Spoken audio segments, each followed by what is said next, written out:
Conformément à l'article 37 du règlement intérieur provisoire du Conseil, j'invite les représentants de la République démocratique du Congo,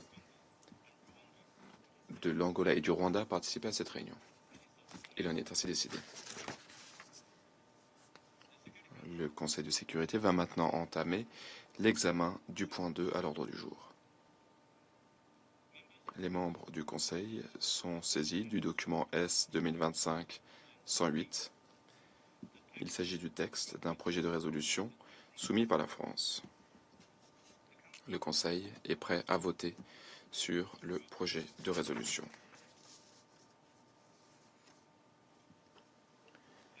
Passons maintenant à la mise aux voix de ce projet de résolution.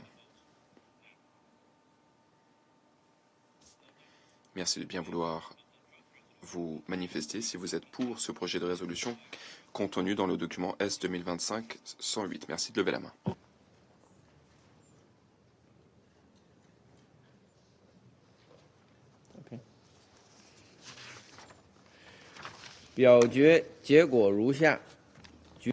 Voilà les résultats.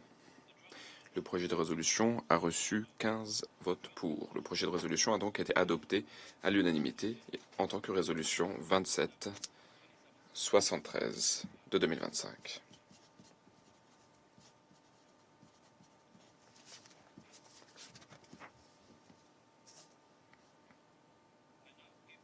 Je donne maintenant la parole aux membres du Conseil qui souhaitent se prononcer après le vote. Et je donne la parole à la France.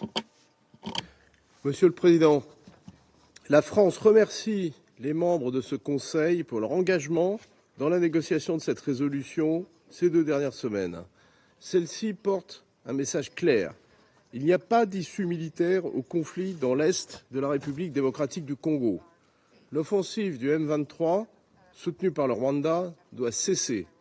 La priorité va à la conclusion d'un accord de cessez-le-feu effectif, inconditionnel et immédiat. Un retour au dialogue est urgent, avec l'appui des médiations régionales. La souveraineté et l'intégrité territoriale de la République démocratique du Congo doivent être respectées.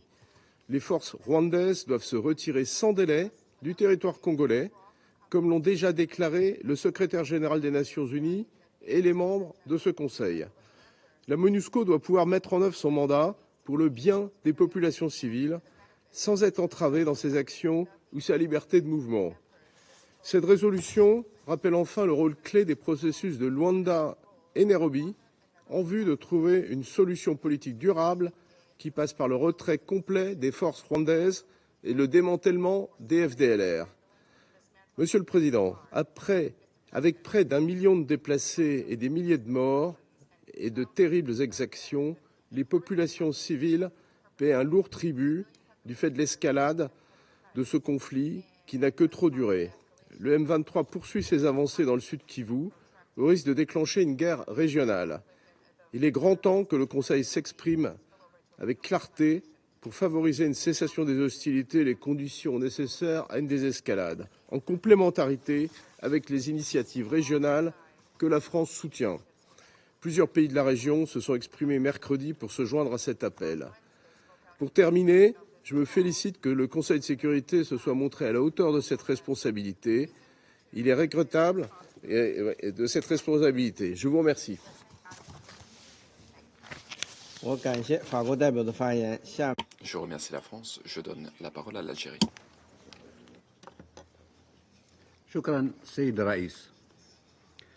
Merci, Monsieur le Président. L'Algérie a voté pour le projet de résolution portant sur la situation dans la RDC. Nous remercions le porte-plume des efforts déployés. Nous remercions les membres du Conseil d'avoir contribué au consensus. Ma délégation a participé au consensus. Nous avons formulé des commentaires concernant certaines dispositions pendant la négociation. Monsieur le Président, l'Algérie est gravement préoccupée par la situation dans l'est de la RDC.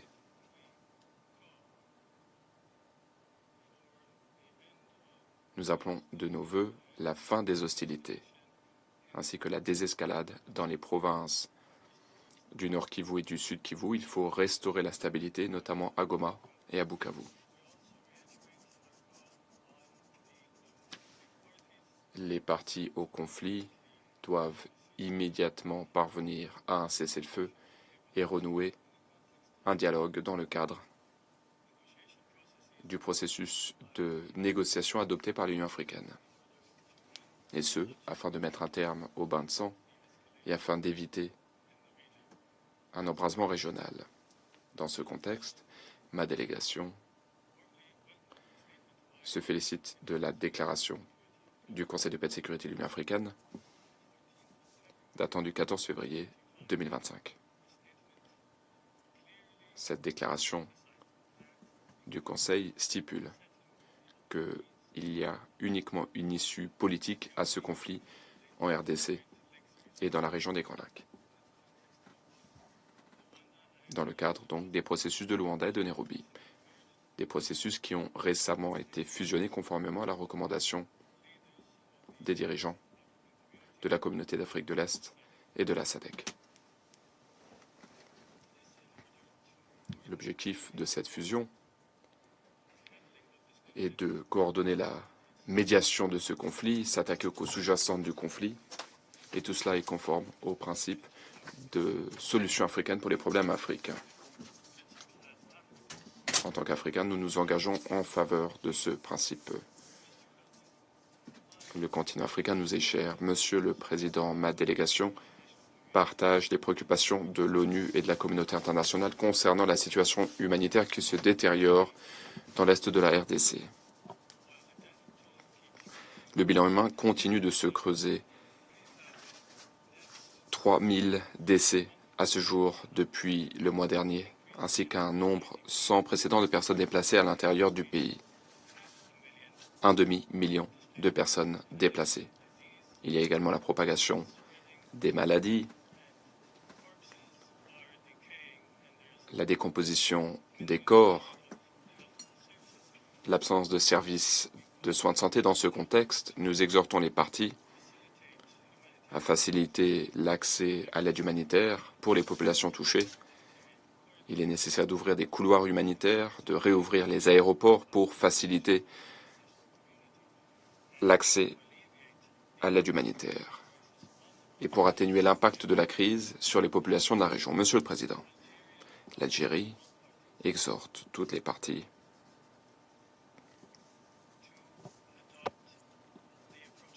à favoriser le dialogue, à faire preuve de bonne volonté afin de résoudre le conflit sans accusation, sans pointer du doigt, sans confrontation, sans jeu à somme nulle, et ce afin que les parties parviennent à une solution juste et équitable,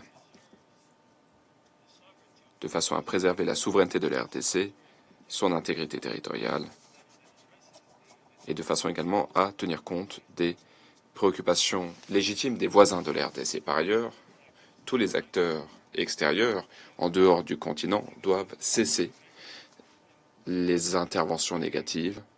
Ces acteurs doivent cesser de peser de leur poids dans la région.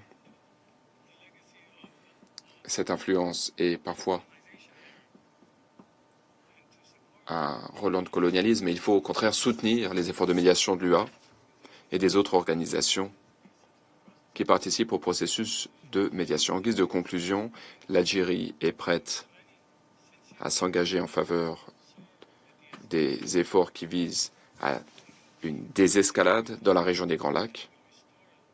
Nous sommes prêts à contribuer à tout effort permettant de restaurer la confiance entre les parties afin de bâtir un avenir meilleur pour tous les peuples de la région.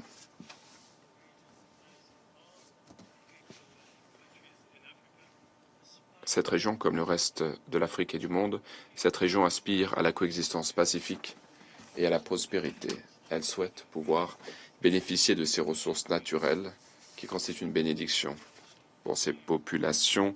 Ces populations aspirent également à la coopération, à faire face, à lutter contre toutes les tentatives de pillage de la part de quelque acteur que ce soit. Merci. Je vous remercie. Je donne la parole à la Sierra.